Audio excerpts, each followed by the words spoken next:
Hey guys, today we're going to be continuing in kinematics with lesson 2 on acceleration.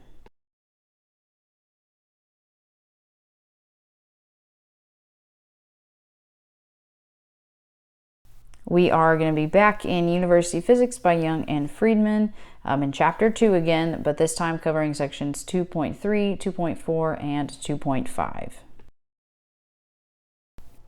So I'm going to go less in depth this time around on the difference between average and instantaneous because I'm going to assume that y'all understood that from my velocity video. So we're going to jump right in to average acceleration. It is really similar mathematically to average velocity. So velocity was based on how position changed with time.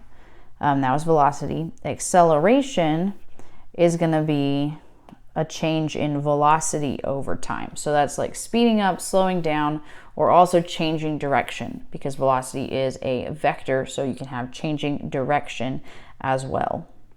Right now we're just focusing on one-dimensional motion, so changing direction isn't really an option unless we are speeding up or slowing down to change direction to go like backwards or forwards. But we will deal with the changing direction later on. So just like average velocity, our average acceleration is going to be using these delta operators, okay? So the thing that's changing now is not the distance or the displacement or the position, though those things are also changing. Instead, now we are focused on a change in velocity, which is the v, and we're looking to see how that changes over time. So we've got average acceleration equals delta v over delta t. And then you should remember this delta operator means final minus initial. So if we expand that out, we get velocity final minus velocity initial divided by time final minus time initial equals our acceleration. And there are different ways to notate that, as I indicated in the last video. You could do velocity minus velocity naught for initial over time minus time naught. This is most often the notation that I'm going to use. But you could also use primes, velocity prime minus velocity equals time prime minus time. All of those things mean the same thing, final minus initial. So you use those to calculate an average. And just like we talked about with velocity last time, just because you calculate the average acceleration, it doesn't mean the acceleration is exactly that value all throughout the motion. The acceleration could be changing. It doesn't have to be constant. And if it is changing, then the average is not going to be equal to the instantaneous. Instantaneous acceleration is also really similar to instantaneous velocity. But instead of taking the derivative of position, now we're going to take the derivative of velocity. So the equation for that is going to be acceleration equals d dt for derivative of a velocity function. So before, on our other video, velocity was the derivative of the position function. Also, RIP, I forgot to put vector symbols on literally all of my vectors this video so far. So that's my bad, but I'm not going to go back and re-record all of that. But everything should have an arrow for vector above it. So just like this was the equation for instantaneous velocity, acceleration is the same equation, but instead of taking the derivative of position, you're now taking the derivative of velocity, because velocity is the thing that's changing with time.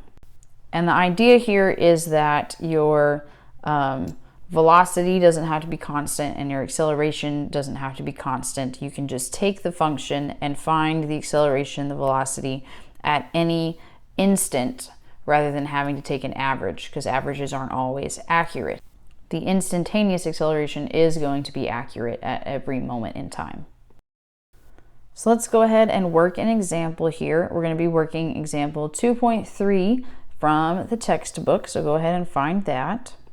The question says, suppose the x velocity v sub x of the car in figure 2.11 at any time t is given by the equation velocity of x equals 60 meters per second plus 0.5 meters per second cubed times t squared. A says find the change in x velocity in the car in the time interval 1 to 3 seconds. Find the average x acceleration in this time interval. Find the instantaneous x acceleration at time t equals 1 by taking delta t at first to be 1 second and then getting smaller and smaller.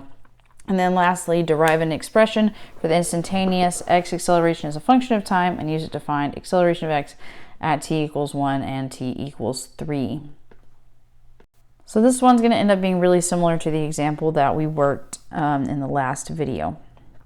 So question A says find the change in x velocity of the car in the time interval from 1 to 3 seconds. Okay, so we've got a function there, and it is a function of time, so I'm going to notate it as such, equals 60 plus 0.5 t squared. I'm taking out the units there. So to find the change in x velocity from 1 to 3 seconds, we need to know what the x velocity at 1 and 3 seconds is. Luckily, we have a nice function for that. So we start off by taking time to be 1, and we make this 60 plus 0.5 t squared, except t is 1, which I did not write there. Okay, 0.5 times 1 squared. So if you work that out, 60 plus 0.5 times 1 is 60.5. Then we'll do the same thing, but when time is 3. Okay, so velocity where time is 3 equals 60 plus 0.5 times 3 squared. Okay, so 0.5 times 3 squared is 4.5, so that's 64.5. And it asks us to find the change in velocity, so we need final minus initial. Our final was at 3 seconds, that's 64.5. And we're going to subtract the initial, which was 60.5. So our change in velocity is 4.5 meters per second. And once again, I have forgot all the vectors. I started teaching my regular classes today, and they don't use the vector arrows, so it's just got me in a funk.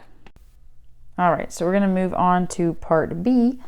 And part B says find the average x acceleration in this time interval. So average acceleration is equal to change in velocity divided by change in time. So we already calculated our change in velocity. Yeah, it's during this time interval. Same time interval. Change in velocity was that 4.5 meters per second. And we're dividing that by our change in time. So that's time final minus time initial. The final time was 3. The initial time was 1. So we get 4.5 divided by 2, which is 2.25 meters per second divided by seconds. So meters per second squared is the acceleration there on average. And then we get over to C. We're going to skip C. This would be doing that same process, calculating this guy and then doing this, but with smaller and smaller ranges of t. So if you want to do that, you can, but that's long and tedious and it's the same process, so I'm not going to do that. We're just going to go straight to D. Let me erase this. Okay, so question D says derive an expression for the instantaneous x acceleration as a function of time and use it to find the acceleration of x at t equals 1 and t equals 3. Okay, so we've got our expression for velocity is 60 plus 0.5 t squared. And we know that acceleration equals the derivative with respect to time of velocity, which is a function of time. So we're just simply taking the derivative. Acceleration equals derivative of 60 plus 0.5 t squared with respect to time. So to do that derivative, the derivative of 60, the derivative of a constant is 0. And then you do power rule for the 0.5 times t squared, so you get 1t or simply t. So your acceleration is simply equal to t. And that means at 1 second and at 3 seconds, their acceleration is 1 and 3 respectively. Now that function would not have been achievable through regular standards back in algebraic physics, okay, because that is not a constant acceleration. That acceleration is changing with time. So you have to use calculus for this one, otherwise it's unsolvable. All right, so now that we have defined acceleration as the derivative with respect to time of a velocity function of time, we can talk about some graphing things that go along with this. So you should know by now that a derivative simply finds the slope of a graph or of a function. So if our function is velocity as a function of time, your axes would be velocity versus time, and the acceleration would simply be the slope. So you could have any velocity function here, and your acceleration is going to be slope. If you're doing average acceleration, you just look at 2 points and calculate the slope between them. If you're doing instantaneous acceleration, then you're finding the tangent line to a point that tells you the exact slope just at that 1 point. So average requires 2 different points in time, and instantaneous is just 1 instant, so it's just 1 time. Now these graphs can look different. For example, you can have a negative velocity. So if this is my velocity time graph, I could have a velocity that looks like this. That's a weird graph, but it's fine. So what this would mean is that as we are going between signs, positive to negative, we're changing directions. If the velocity is on the negative side down here, that means we're going the negative direction. So if in like real one-dimensional space, I said left was negative and right was positive, anytime that my graph is on the negative portion, that means I'm going on the negative direction, so that is to the left. If my graph is on the positive side, that means I'm going in the positive direction. So here, this graph, it means you are moving in the negative direction, but your speed or the magnitude of your velocity is approaching 0, so you're actually slowing down.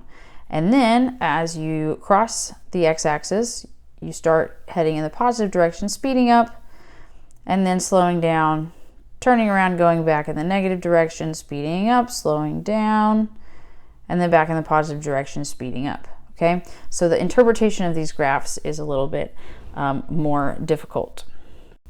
So now that we know what acceleration is, instantaneous acceleration, we know it is the derivative of the velocity function.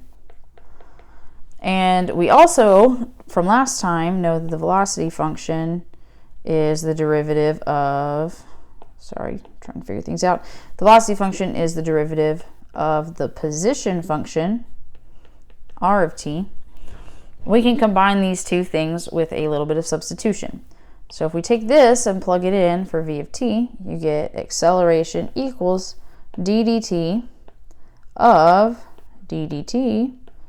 of the position.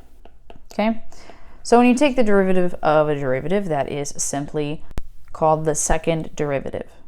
So we could rewrite this as acceleration equals a second derivative, so that's d squared r of t over dt squared. Acceleration equals the second derivative of the displacement function of the position function. And that has some implications for our graphs. So if we look at the graph, first I'm going to move all this stuff over. If we look at the graph for position versus time, oops, sorry, I wrote that on the wrong axis, got to fix it. Position versus time, and we'll make it look something like this. Okay, first derivative tells you the slope, right? First derivative equals slope. When you're looking at a graph and you find the first derivative, that is the slope.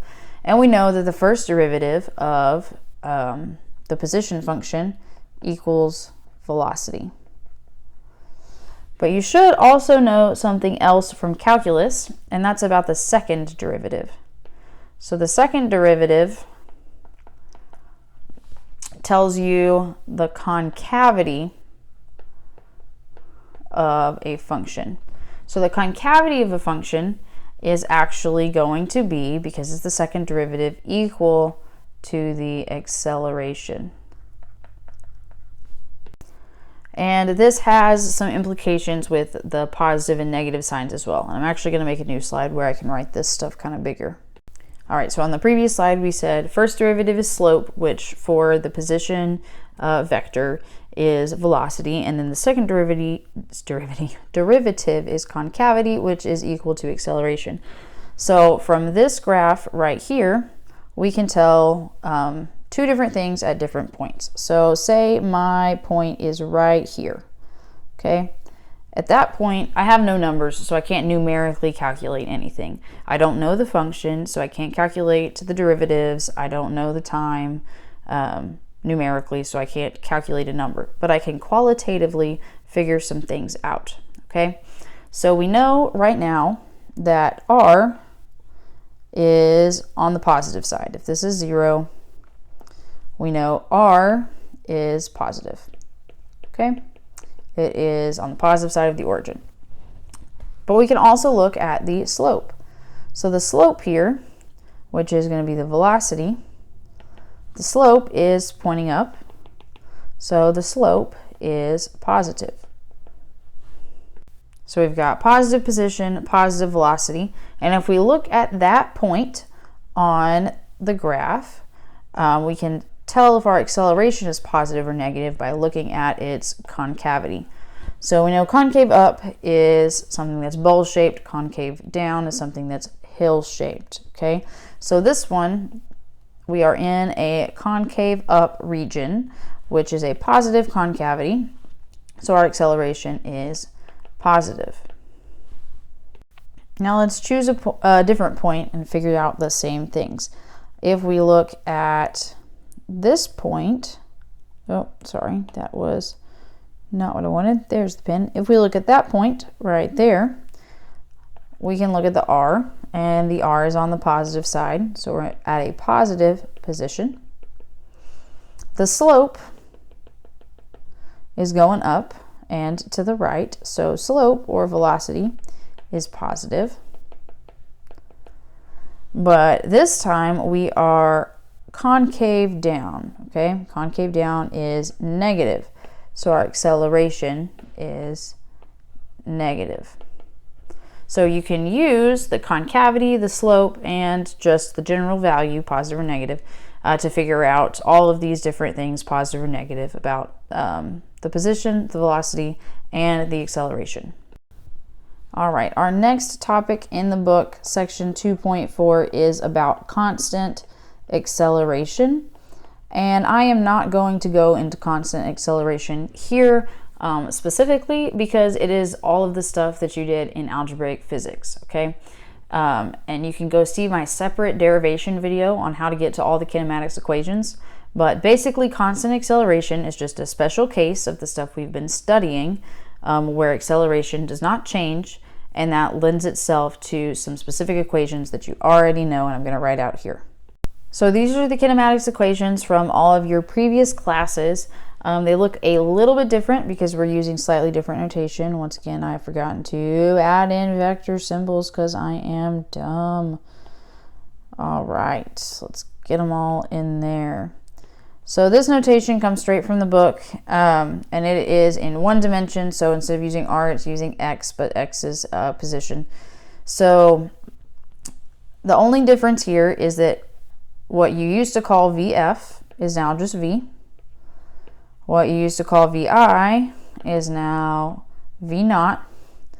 And instead of writing delta x, the book has written x minus x naught, which is x final minus x initial.